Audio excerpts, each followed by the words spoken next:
स्वागत है आप सभी का समाचार गैलरी में। मैं हूं शालिनी शिखा आपके साथ। एक कहावत है,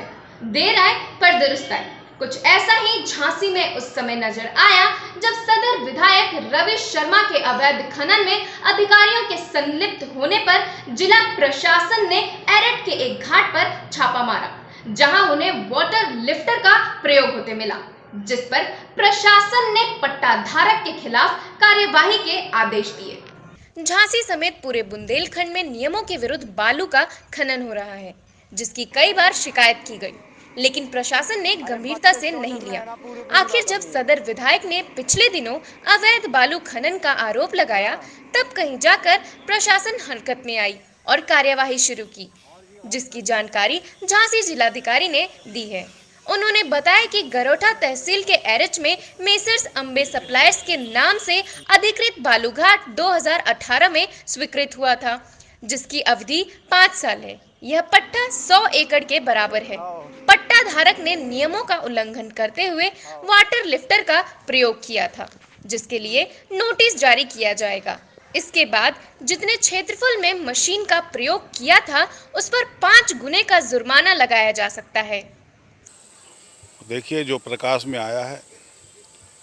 कि झांसी की बेत्रबंती गंगा, जिसे हम लोग वर्तमान में बेतवा नदी के रूप में पहचानते हैं,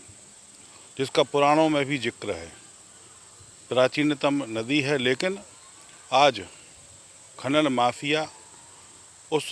नदी की छाती को चीर करके नदी के अंदर तमाम बड़ी बड़ी मशीनों के माध्यम से खनन कार्य करने में लगे हुए हैं।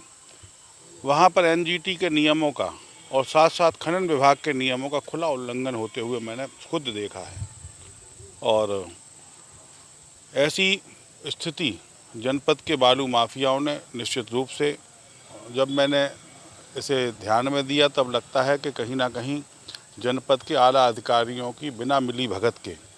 इतनी सारी पनडुब्बी जो अवैध रूप से नदी के अंदर उतारी गई हैं, जिनका एनजीटी ने जिन पर रोक लगाया है, जीव जंतु के संरक्षण के लिए आवश्यक है कि नदियों से जो डली हुई पनडुब्बी हैं उन्हें तत्काल हटाना चाहिए। और इसमें प्रकाश में आया है कि जनपद के आला अधिकारी की मिली भगत के बिना ये कार्य संभव हो ही नहीं सकता। ये कहाँ चल रही है? झांसी के एरच और शमशेरपुरा घाट में इस तरीके से अवैध रूप से मशीनें और पनडुब्बी डाल करके खनन प्रकाश में आया है। इस बात की आपने और भी शिकायत की अधिकारी को संज्ञान में लाए होंगे? देखिए, चूँकि इतने बड़े पैमाने पर होने वाला ये अवैध खनन, ये बिना अधिकारियों की मिली भगत के हो ही नहीं सकता। बालू माफियाओं के साथ झांसी जनपद में अब अधिकारियों की सांठगांठ प्रतीत होती है। तहसील गरोटा में एरच गांव पे घाटा संख्या 1 पे मेसर्स अम्बे सप्लायर्स के नाम पे तो एक ऑफिशियल बालू मुरम का पट्टा स्वीकृत हुआ था 2018 में, और इनकी अवधि है कम से कम 5 साल। और ये एनवायरमेंटल क्लियरेंस मिलने के बाद और साथ में एनओसी मिलने के बाद पर्यावरण से और सोशल इम्पैक्ट असेसमेंट रिपोर्ट होने के बाद ही इस पट्टे को जारी किया गया था।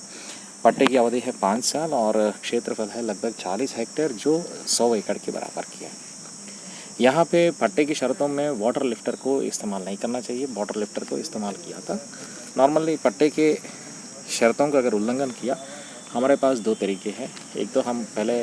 नोटिस हम जारी कर देंगे, और जितने क्षेत्रफल में वो मशीन की इस्तेमाल या लिफ्टर के इस्तेमाल किया गया था,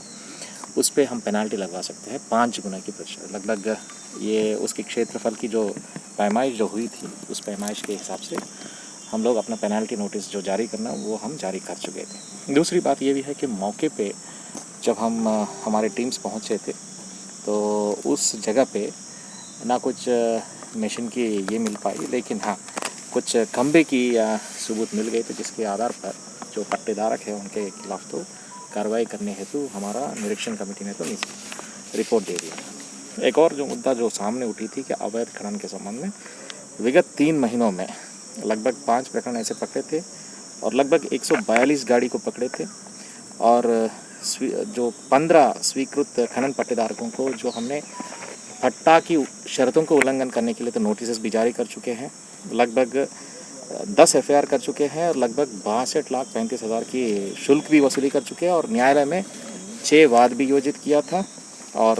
कुल मिला के इस पूरे वित्तीय वर्ष में 16 करोड़ 82 लाख की जो राजस्व वसूली भी हुआ था और साथ में 51 खनन की पट्टा है जो पत्थर का स्वीकृत हुआ था, 4 जो बालू का पट्टा वो भी स्वीकृत हुआ और 18 पट्टे हैं जो इमरती पत्थर का है वो निरस्त किया था और बालू मोरम का भी 3 पट्टे निरस्त किया था और नोटिस के माध्यम से जो 51 लाख है पत्थर से जो पत्थर के संबंधित पट्टों से वसूली किया था और बालू की तो लगभग 2 करोड़ 61 लाख की राजस्व भी वसूली की। इसके साथ साथ संचालन में अभी वर्तमान में तो बालू मोरम की 3 पट्टे हैं और बोल्डर गिट्टी की लगभग 51 पट्टे हैं